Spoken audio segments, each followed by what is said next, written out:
ازيكم عاملين ايه؟ يا رب تكونوا بكل خير وبكل صحة وبكل سعادة وبكل رضا من ربنا.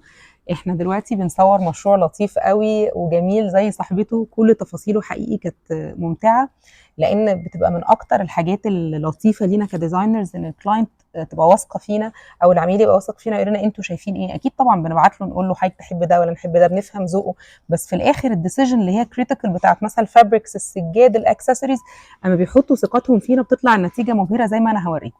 نبتدي هنا كده باول حاجه السايد تيبل اللي احنا حاطينها.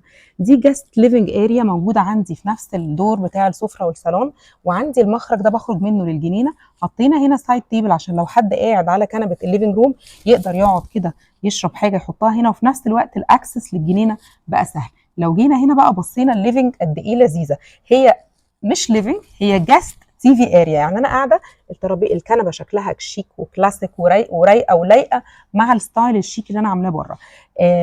مديه نعومه ال شيب والراحه اللي الواحد بياخدها من ال شيب، لكن في نفس الوقت مش مرحرحه ومبهوقه، والرجول بتاعتها خشب، يدات بتاعتها حلوه. بصوا لي بقى هنا على تفصيله ثانيه، تفصيله الكوفي تيبل. انا هدخل كده عشان اوريكم. هنا كنا عايزين نعمل حاجه تستخدم استخدام عملي، وما يبقاش محتاجه ان انا احط سايد تيبل على الجنب الثاني بتاع ال شيب. حطينا هنا 2 كوفي تيبلز، واحده على ليفل واحده على ليفل. لو حد قاعد هنا وعايز يشدها، حد عايز يقربها عليه يتعشى، المفروض ما نتعشاش في الليفنج روم، يعني بناكل في المطبخ او في السفره او نقعد في الليفنج روم اللي فوق، لكن فيري براكتيكال ان انا يكون عندي كوفي تيبل عباره عن 2 لايرز بتخش جوه بعض. عايزه اوفر مساحه هدخل الثانيه، عايزه اكبر هتاخر. برده هنا في بيس مميزه جدا، الوول لايت اللي انتم شايفينه، سوري الفلور لامب اللي انتم شايفينه، اللامبادير اللي محطوط قد ايه جميل، تفاصيله حلوه.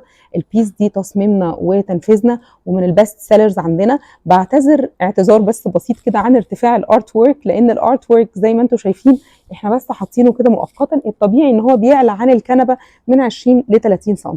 بس شوفوا نعومه الالوان بتاعته، وشوفوا لايق ازاي مع الاكسسوارز الحلوه بتاعتنا، وشوفوا الترابيزات من غير حتى ازاز، من غير اي حاجه، قد ايه لذيذه وشيك.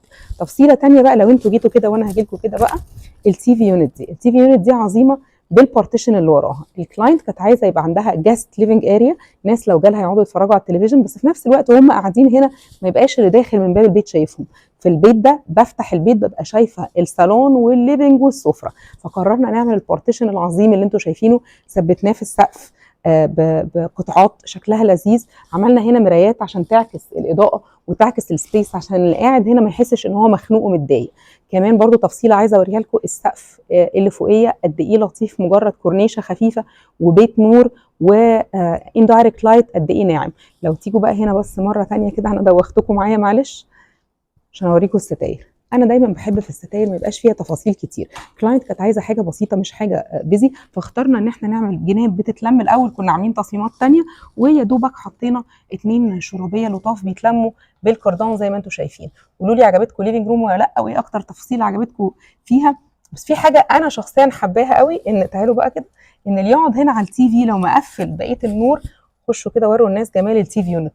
تعالوا من هنا، ايوه ايوه ايوه كده. بصوا بقى الاندايركت لايت اللذيذ بتاع التي في يونت، لو انا مقفل بقى ومشغل بقى فيلم بقى ولا موفي وحاجه رعب، يا سلام بالاضاءه الاندايركت دي هيبقى قد ايه ممتع. اتمنى تكون عجبتكم الجيست ليفنج اريا اللي احنا قاعدين فيها، ولو ليكم اي اسئله ما تترددوش ان انتوا تبعتوا لنا، وحقيقي بنكون سعداء جدا ان احنا نرد عليكم. اشوفكم على خير ان شاء الله.